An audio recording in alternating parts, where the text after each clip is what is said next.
RSN TV começa mais uma entrevista que você acompanha agora e ao vivo pela nossa página no facebook.com/portal RSN TV e depois você pode rever, né, a nossa conversa pelo canal RSN TV no nosso portal. O entrevistado de hoje é o deputado federal Aniel Machado. A gente vai conversar com ele sobre a reforma previdenciária e também sobre todo o imbróglio que envolve a prisão do ex-presidente da República, né, o Michel Temer.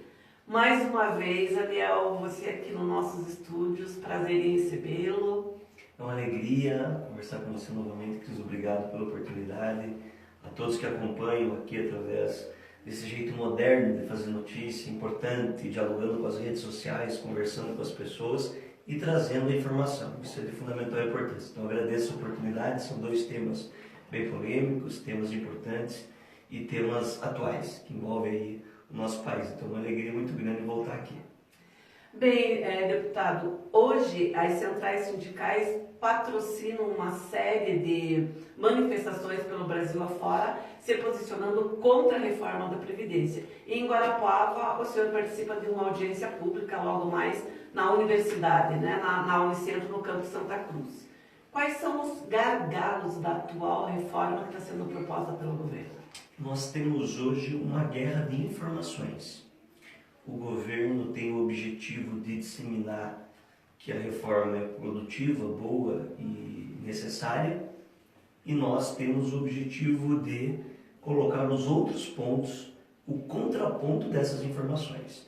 A população, para tomar uma decisão acerca do que ela pensa do tema, ela precisa ser informada. Então, a guerra de informações.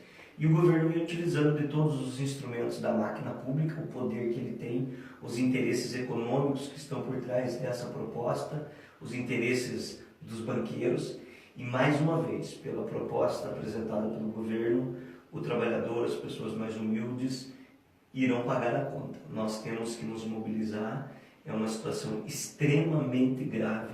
Eu sou membro da Comissão de Constituição e Justiça da Câmara dos Deputados.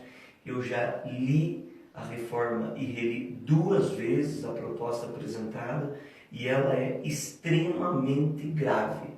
Eu vejo que muitas pessoas dão opinião sobre a reforma, favoráveis ou contrárias, mas ainda não sabem o inteiro teor dela e o quanto ela pode ser prejudicial à população brasileira, para o futuro do país. E a gente precisa fazer esse debate sobre as visões que acabam norteando as discussões sobre a Previdência, porque eu vejo que há falta de informação por parte de muita gente em relação a isso. Tá, quando o senhor refere que a reforma ela vem para prejudicar o trabalhador, na prática o senhor se refere a quê? A questão da aposentadoria, a que o senhor trata disso? Há muitas coisas. A reforma do Temer, que foi amplamente rejeitada pela população, era mais amena, né? Era menos grave do que essa reforma. Essa reforma do Bolsonaro é muito mais grave. Eu vou tentar resumir aqui, porque ela é de uma complexidade imensa. A gente, para debater esse tema, teria que ter muitas horas e, mesmo assim, a gente teria algumas dificuldades. Mas eu me dediquei muito a isso e, como eu tive a oportunidade de debater a reforma passada, nós já temos algumas informações que nos ajudam a explicar isso à população. Primeira coisa que precisa ser entendido pelo nosso povo é que essa reforma vai prejudicar não só quem quer se aposentar, ela vai prejudicar toda a sociedade brasileira porque ela muda a concepção do regime previdenciário no Brasil. Em 1988, quando nós tivemos a Constituição, o regime de previdência social, a palavra social já é uma implementação para que houvesse, através da arrecadação de impostos, ou seja, não só através da contribuição, um sistema de distribuição de renda. Então o governo criou uma série de impostos que estão alocados em tudo que nós consumimos, na blusa, no copo, no papel, na aliança, na caneta, no celular, no botão, em tudo, para poder manter esse sistema. O governo coloca, na minha opinião, como uma das propostas mais graves a desconstitucionalização do sistema social, ou seja, ele tira da Constituição esse direito e ele também agrava e muito quando ele coloca a possibilidade de colocar o regime de capitalização. Qual que é a diferença? O capitalização é uma previdência individual. Hoje nós temos uma previdência coletiva. Individual é o que fizeram no Chile. Tem um exemplo pronto lá. O que acontece hoje no Chile, no modelo exatamente igual de capitalização que o Paulo Guedes quer implementar no Brasil? A pessoa vai ter direito à aposentadoria de acordo com aquilo que ela contribuir. Não dá para você tratar de maneira igual as pessoas que são desiguais. Eles querem colocar o dinheiro do trabalhador, das pessoas, na mão de banqueiros que vão trabalhar com esse dinheiro para enriquecer ainda mais. Lá no Chile, você que está me ouvindo, mais de 80% das aposentadorias, as pessoas ganham menos do que um salário mínimo. E em mais de 40% dos casos, as pessoas vivem em estado de extrema pobreza. Eu estou falando de pessoas que contribuíram. O governo também tenta iludir as pessoas e coloca uma discussão muito complicada, porque ele diz e ele quer alterar benefícios assistenciais, como é o caso do BPC. Isso não tem nada a ver com a Previdência. O sistema tripartite que envolve o sistema assistencial no Brasil engloba Previdência, Assistência e SUS. Porém, esse sistema ele é financiado por uma série de impostos, não só a contribuição. E o governo falta com a verdade quando diz que é um déficit, porque ele contabiliza apenas a contribuição do trabalhador e do patrão.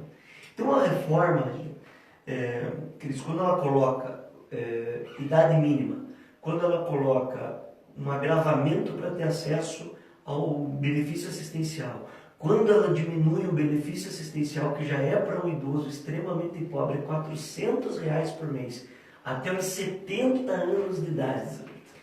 Quando ele aumenta o tempo de contribuição de 15 para 20 anos, vou pegar um dado concreto para você. Hoje no Brasil, as mulheres cumprem dupla, tripla jornada. As mulheres muitas vezes trabalham sem contribuir, porque elas têm que trabalhar no trabalho informal, porque elas trabalham em casa, uma costureira, uma vendedora de salgadinho, uma mulher que trabalha na rua, Hoje no Brasil, 50% das aposentadorias das mulheres, metade, são de mulheres que conseguem contribuir por 15 anos e aí tem direito a um salário mínimo. Hoje o tempo mínimo de contribuição é 15 anos. O governo propõe aumentar de 15 para 20 anos. Ou seja, metade das mulheres no Brasil não vão mais se aposentar. Não conseguirão mais se aposentar.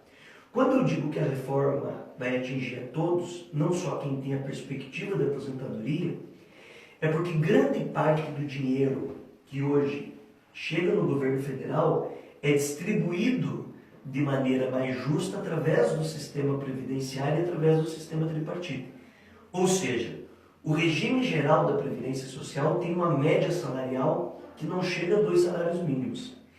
Quem ganha isso não vai gastar dinheiro na Europa, não vai comprar bolsa de grife em Curitiba. São pessoas que gastam nas suas cidades e que fazem economia local girar, que gera emprego. A dona Maria compra no supermercado, a Patrícia, que é caixa do supermercado, recebe um salário, aí ela gasta com a dona Casturina, ali na vendinha da esquina, gasta com a dona Maria, que é costureira, o dinheiro volta para a dona Maria, que dá para o filho comprar um tênis, que na loja de sapato. Isso gira a economia e faz com que as pessoas tenham um mínimo de dignidade. E o dinheiro volta para o governo. Esse sistema implementado agora é um sistema que vai destruir o regime social que a Previdência conquistou, que nós conquistamos na Constituição de 88. Aliás, então, tem dinheiro, está quebrado, e o país? Isso é um debate que não me convence. Desde 95, é feita uma discussão sobre isso e todo governo que entra quer fazer uma reforma da Previdência. E muitos já fizeram alterações na Previdência, corrigindo distorções. Eu acredito que cortar privilégios, que não é o que o governo está fazendo como ele espalha, cortar privilégios, tirar de quem ganha muito, aumentar a alíquota, que é uma das poucas coisas positivas que está na proposta, mas dá para ser mais agressivo nesse caso, aumentar a alíquota para quem ganha mais, são situações que nós aceitaríamos debater. Agora, tirar de quem ganha até 2 salários mínimos, inviabilizar aposentadorias, acabar com direitos adquiridos, isso não é cortar privilégio. Sim, em relação aos militares, que se diz uma coisa, mas na prática, quando você se aprofunda no assunto, você vê que é totalmente outra. Muito grave. Os militares alegam que eles precisam ter algumas vantagens porque eles não têm alguns direitos que os trabalhadores têm, como, por exemplo, o direito de greve. Pois bem, o maior direito que um trabalhador pode ter do que qualquer outro é a estabilidade. Só funcionário público, inclusive os militares, têm estabilidade de emprego e estão na classe que recebe os maiores salários. O que o governo propõe? Propõe uma reforma da Previdência muito menos agressiva aos militares e, em compensação, cria mais benefícios a eles. Quer mudar, por exemplo, para o general que se aposentar, que entrar para, eles falam, para reserva, ele está criando o dobro da indenização para ele poder receber. Eu estou falando de gente que tem estabilidade de emprego e que ganha 30 mil reais por mês, que o governo quer colocar. Isso é inadmissível. No momento que ele quer cortar de um idoso que tem que provar que é miserável. Por que eu falo miserável? Porque na proposta do governo está escrito miserabilidade. Um idoso com 68 anos de idade, 69 anos de idade, que contribuiu, vai receber 400 reais por mês para sobreviver, para ajudar a sua família. É uma proposta maldosa e que não foi a proposta que venceu a eleição. O Bolsonaro dizia, ele era deputado conosco, dizia que a reforma proposta pelo ex-presidente, ela era desumana. E ele assume e propõe algo muito mais agressivo. Isso não é uma discussão partidária. Não é de apoiar um ou não apoiar o outro.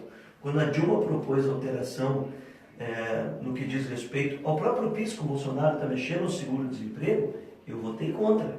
Não importa se era o governo da Dilma. Quando foi o Temer, eu votei contra. Não importa se era o governo do Temer. E agora eu continuo com o compromisso de denunciar o que está acontecendo. E o governo faz a velha política.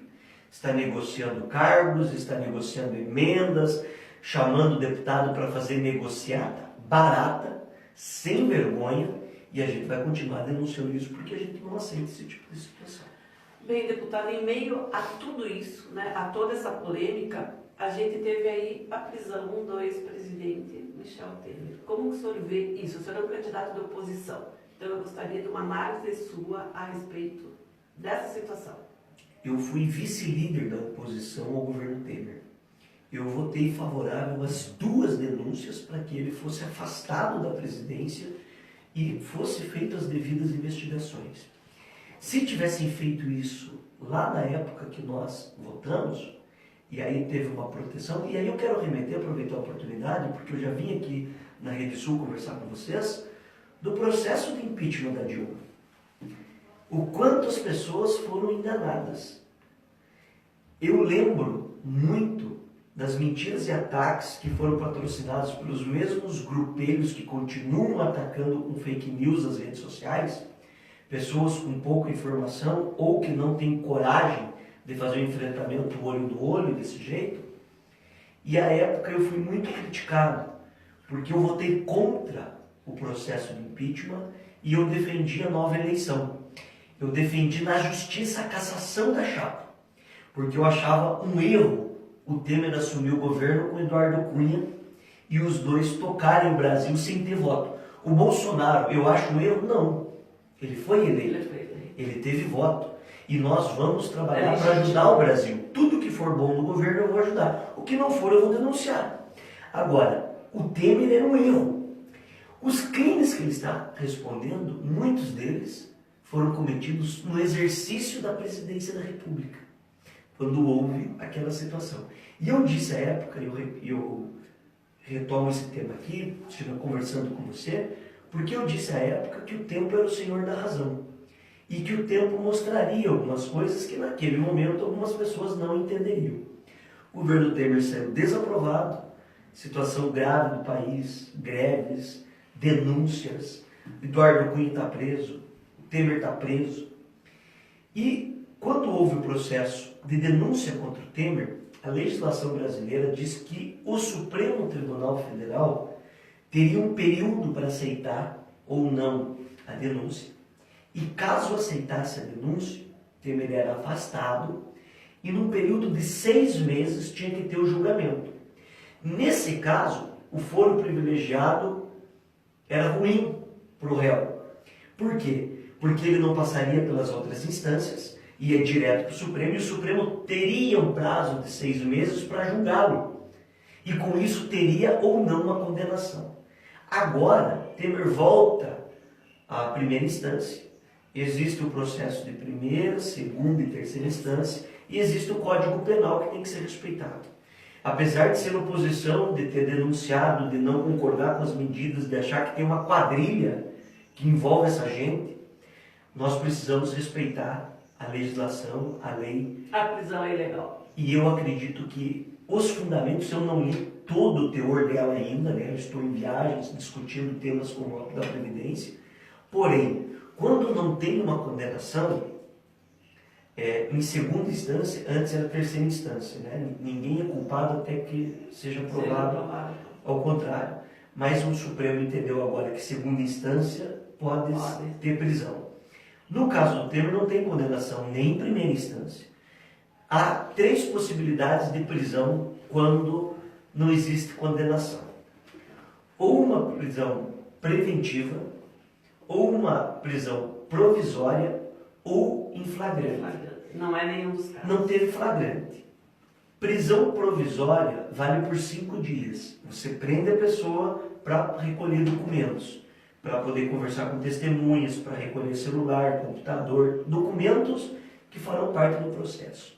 E a prisão provisória, ela existe também quando há 3 motivos. Ou quando há coação de testemunha, ou quando há destruição de prova, ou quando há risco de fuga. Nesse caso, precisa o juiz, que vai ser ouvido agora, o Bretas do Rio de Janeiro, provar que ele prendeu por uma questão provisória, ele precisa provar que ou teve coação de testemunha, ou teve destruição de provas, ou existiria a possibilidade de fuga do denunciado, que nesse caso é o ex-presidente da República que está na primeira instância. Por que eu estou dizendo isso às pessoas? Eu tenho as minhas ressalvas totais contra o Temer.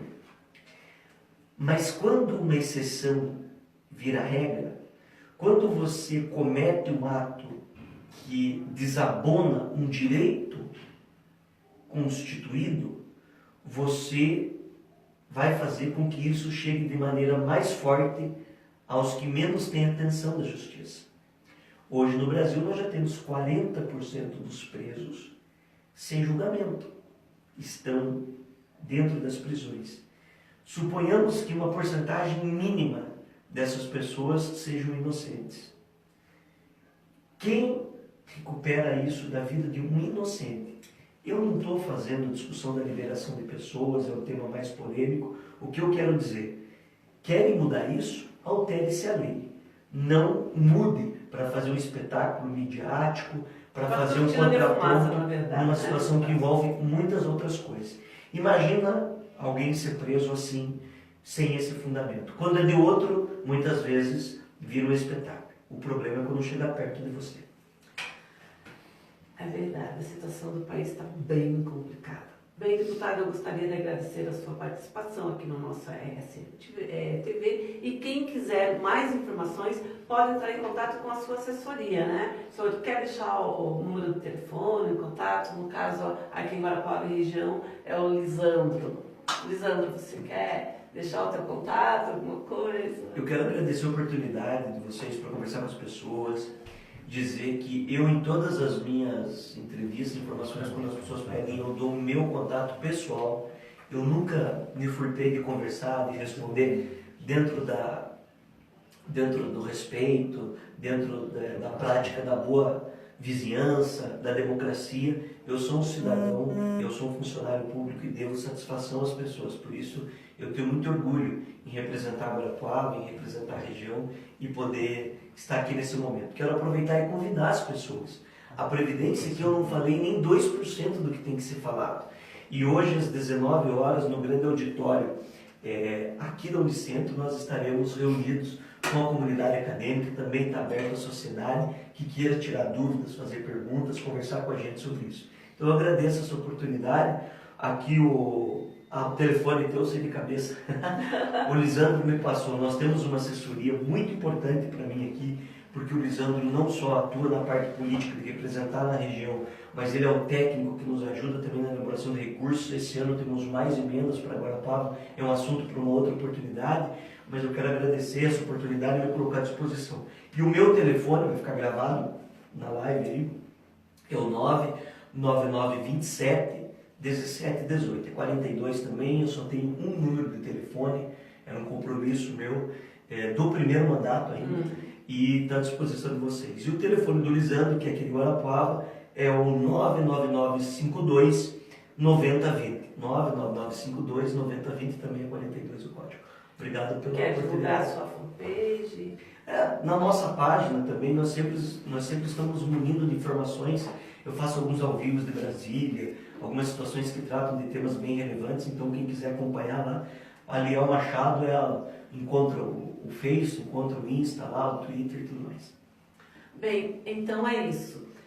O RSN volta na próxima semana com novos entrevistados e a gente espera você até lá. Enquanto isso não acontece, acesse o nosso portal www.redesudnoticias.com.br. Até lá, um bom final de semana a todos.